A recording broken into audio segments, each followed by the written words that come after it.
The following is an exclusive presentation of Cablevision local programming. TV that's close to home. Festivals.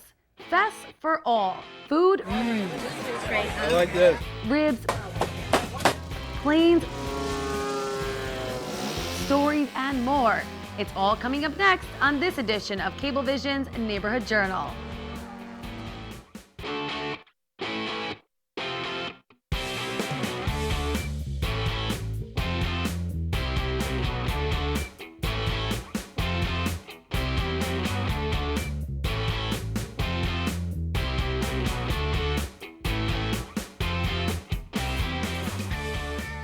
Hello everyone, I'm your host Anne-Marie Leamy and this is Cablevision's Neighborhood Journal. In this episode, we have stories of different festivals throughout the greater Hudson Valley area. The first one we want to share with you is a feast. So sit back and let's see professional chefs come together as a team to make a meal to make your mouth water. It's the third annual Black Dirt Feast here in Pine Island, and it's not what you're thinking.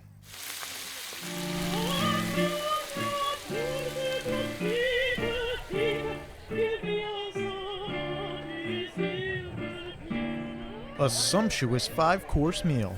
Right behind you, hot stuff. Prepared by top regional chefs. With music and entertainment that helps the community define community by bringing the bounty of local agriculture from the Hudson Valley's Black Dirt region from farm to table. It's gotta eat good because someone's gonna eat it. Literally. Great. I like this. You know, we have all this wonderful produce and we have these excellent chefs. Somebody should throw a party. The requirement was you had to use local ingredients. Local farms, all local produce, and you can do a lot. We have local lamb with caramelized onion, on lemon toast with fresh mint, garlic. Like an aioli? Is that what that is? Aioli, An exactly. aioli. You are a foodie. Those fresh herbs are insane on the top of that. Delicious. All the chefs get their produce from within a 50-mile radius. Just about everything comes right from the Black Dirt here in Pine Island. You have to work inside this box, Yes, but work outside the box. absolutely. And making sure that nobody's stepping on anybody's toes. Everybody has their own individuality. Nobody's doing the same dishes. Executive Chef Jim Horry is responsible for one of the 3 entrees, which allows him to showcase his eclectic contemporary American style. Pan-roasted Hudson River codfish with a ragu of local zucchini and squash, heirloom tomatoes. We got some garlic and saffron and fennel in here with quinoa. And then the sauce is a local white corn from right over there. Oh, right over there? Yeah, like I said, everything is coming straight up from this farm, basically. Everybody this evening is enjoying what we enjoy every day. That's why we call our slice of heaven. The dinner is delicious. Usually the entree is spectacular, but you know what? The appetizer usually is pretty good too. So, My mama makes the best meatballs. These are chicken meatballs. All right, I've never had a chicken meatball. The texture of that is, you know, It's more- I wasn't sure going into it with chicken. That's great. Oh, very flavorful too. I have been to all 3 of them. Each one supersedes the prior. It's a wonderful event in this beautiful setting. You know, can ask for more. That's a blini, and it's made with Black Dirt Merlot. And wow. the sauce is Penning's Farm in Warwick. It's their blackberry confit. You make Duck with anything sweet. What is that, blackberry? That's blackberry. Oh, it's so With rich. a touch of Merlot in there. Yeah, Okay, on this side. touch. And Peter Hall, the event's co-chair, explained to me that it's really a mosaic of community contribution. Well, we get everybody involved. We get food suppliers involved. Everybody has donated either time or money of some kind. This year, all of the proceeds return to the Pine Island and Warwick community by assisting St. Peter's Lutheran Church, the Pine Island Chamber of Commerce Scholarship Fund, and the Hamlet Beautification Initiative. The fact that we have volunteers from junior high through high school through college who raise their hand, who want to work. There's a wait list for kids who want to volunteer for the event after 3 years. Got a couple more minutes, right, Eric? We got a couple more minutes. Great. People give back, and without that, I don't think we could exist up here. And speaking of giving back, what better example than feasting on the bounty that nature provides in our own backyard? People are finally getting the connection about the value of local food and where it comes from. So that we can have that economy grow in New York State and also be healthy as well. There's nothing that's more important than doing that because, you know, why do you want to support produce that's being grown in China when you can support your local farmer? It's more about helping the community than anything. And it tastes delicious. Have a good night. While some chefs are working together to create the perfect meal, at another festival, chefs were competing to make the best rib. The 7th annual Hudson Valley Rib Fest in Ulster County was the place to be for lovers of finger-licking good food. See us on the Food Network, Speed Channel, and now we're here in your backyard.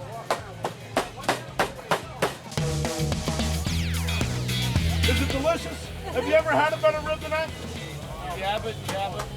The two-day event was a food festival presented by the Highland Rotary Club, where all proceeds go towards supporting local food pantries and outreach centers. But it was also a sanctioned barbecue competition with 61 teams competing, with the winner advancing to the national finals in Kansas City. Butch's Smack Your Lips Barbecue, an award-winning competition team, has members from New Jersey and Ohio. And during their travels, they've learned a thing or two about what makes good barbecue. I've seen it all. I've done almost it all, and I've seen how a lot of people do their barbecue. And you're not going to use all the pointers and stuff that you get, but you're going to use variations of it. I mean, you might use like a way to cook the rib over here, but a way to apply the seasoning over here, or a temperature over there. And you're going to see us cooking everything out in the public. You're going to see everyone over in the barbecue camp. You're going to see all them cooking stuff. So I mean, you're going to see a lot of ways to do barbecue. You get out here, you meet people, talk, drink some beers, eat some food, share some secrets, tell stories, and everybody has a great time. We just hope for the weather stays like this, and we'll all be very happy. But on Sunday there was some rain, but that didn't stop the over 1,000 who came to sample the best of the best in barbecue. That tells me folks like to come out, have a good time, eat some good barbecue, and rain or shine, no matter what. And the Rib Fest brings people from all over the valley to see what Ulster County has to offer. It is a destination, and so it gives an opportunity for people that come to the Hudson Valley to explore New Paltz a little bit and hopefully stop in the other towns on the way. My husband loves ribs, and we heard about this place on the radio, and here we are. If you can make it this year, put it on your calendar. It's going to be the third weekend in August 2012, and hopefully see you then at the Hudson Valley Rib Fest. For more information, log on to HudsonValleyRibFest.org. We have plenty more still ahead. Check out the buzz on these model airplanes. Stand by, it's coming up next. My Jamie, she was my baby girl, my precious baby girl. When Jamie was a teenager, she would spend her lunch hours going to the tanning salons. I didn't realize how dangerous they were. If you tan when you're young, your risks for melanoma are increased by 75%. That's huge. What I would say to mothers that allow their daughters to tan, no mother should have to visit their daughter in a cemetery. 1 person an hour dies from melanoma. Jamie's hour was at 1 o'clock in the afternoon on Friday, March 16th, 2007. I hope no one else has to mark their hour. This message is brought to you by the American Academy of Dermatology. Welcome back to our show. You're about to see some stunning model aircraft built for flight. These planes and helicopters have found a home at this air show. Building helicopters is a hobby that Mark takes pride in. I like working with my hands, and I like creating things. You know, I like, you know, seeing it from the beginning, you know, to the end, and just watching it grow. As I'm working on it, I actually see it come alive. The meticulous craft of building scale model helicopters takes a lot of time and patience. Mark showed us the helicopter he was working on in preparation for the Haverstraw Air Show.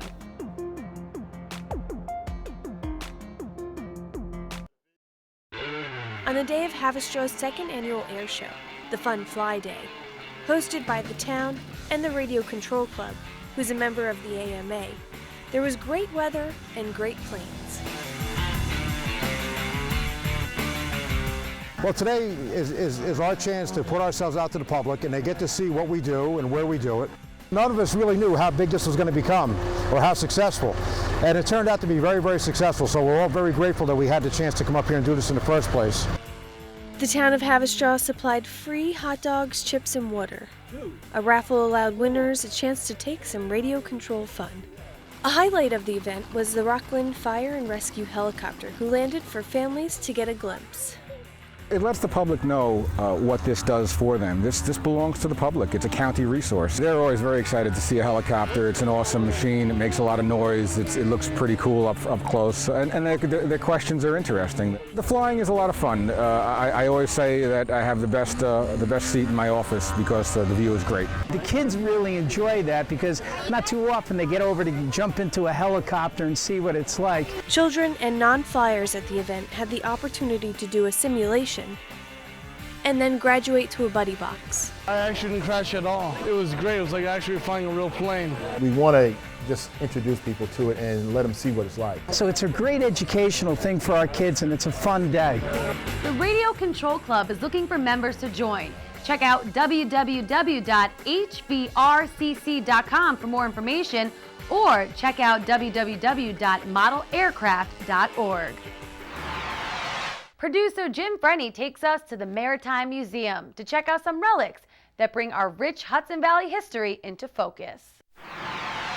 The Hudson River Maritime Museum is the only museum in New York State exclusively dedicated to preserving the maritime history of the Hudson River. And the history of its tributaries, but not only that, the history of an industry that once dominated the Hudson Valley. Steamboats, tugboats, the industries that traveled by water. Yeah, we are the only one. The museum is located on the historic Rondout waterfront at Kingston, which was once a major port between New York City and Albany. But we also had the Delaware and Hudson Canal, which brought coal from Pennsylvania to the Rondout Creek here at Kingston through the whole 19th century, which was a major engine of economic success for the community because coal was the fuel of the steam age in the 19th century. So this was a very bustling port. Most of the museum pieces reflect the 19th and 20th centuries. Shipbuilding during World War II, which was major in the Hudson Valley. Providing a showcase of the importance of the river during the Industrial Revolution. The basic destination for the cargoes was New York City. They used to have to take the trains across by ferry sometimes, and they did a lot of it in New York Harbor, but some on the Hudson River too. Bricks began to be produced by the millions when New York City started growing and they wanted to have fireproof building materials, and that all traveled by water. It was the cheapest way to ship. The collection is housed both indoors and outdoors and is comprised of paintings, prints, photographs, blueprints, artifacts, ship models, and models of Hudson River vessels that have long since disappeared. You're backing up. It's going to be really... Yes, it's loud.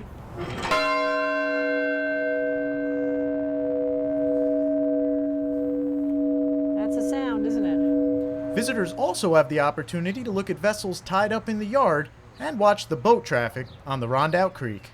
This was a big towing port. There was a company here, Cornell Steamboat Company, that was the major towing company on the river. So it's very fitting that we have an actual steam tug in our yard. It doesn't have that same perspective when it's in the water. They don't look big, and the distance too. When you see a tugboat, it's at a distance. Seeing these tugboats and steamboats and stuff was over by 1980, and so that's why the museum got started. One can see a lifeboat and bell from the steamboat Mary Powell. And even though this was the most famous and beloved boat of its time, it got scrapped like everything else. So that's just what they did. You know, that's just how it worked. Can't save everything, right? No. Deck fittings and other equipment from scrap tugs and steamboats. What this is, this wall that it's on, is a piece of an old steamboat. The faces are over old porthole openings, so it's very authentic. I do appreciate that this one has a giant mustache. Yeah, well, that's what they had in the old days. They dressed up and the men had mustaches. And it was a classic era and a very pretty much prosperous era too, and a very different era than we see today. All that stuff is gone, so we're trying to not just preserve that, but to let people know what it was like. Today the waterfront looks quite different, but being on the waterfront inspires the notion that the river itself is part of the museum and an exhibit in its own right. It's great. The access for the public is so important because there's not that much of it, you know? Yeah. So people have an idea that it wasn't always the way it is now, that there was a lot going on here 100 years ago that you can't even imagine. Everybody loves the water. They do. It's amazing. And since the river got cleaned up, that's made a big difference, I think. Oh, yeah. Maritime Museum is dedicated to the Hudson River. If you're interested in learning more, the website is hrmm.org. Up next, find out what training producer Jim Frenny went through after the break. I'm Dr. Linda Van Eldick, a biomedical scientist supported by the American Health Assistance Foundation. I'm dedicated to educating the public because it's important for all of us to understand this debilitating disease. I conduct research aimed at discovering new and effective treatments for Alzheimer's disease. This is critical because every 70 seconds, someone in America is diagnosed with Alzheimer's. That's more than 1,000 people a day. Preliminary data show that exercise, a healthy diet, and keeping your mind active may help reduce your risk. At our website, ahaf.org, experts will answer your questions and address your concerns. Find out about promising research the Foundation funds and learn how to live with or care for someone with the disease. Call 1-800-437-2423 or go to ahaf.org for a free brochure on understanding Alzheimer's disease. That's 1-800-437-2423.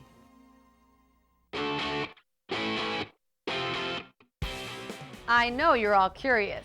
Jim Frenny took some serious training and now he's ready. And we have it here in our next segment. Check it out.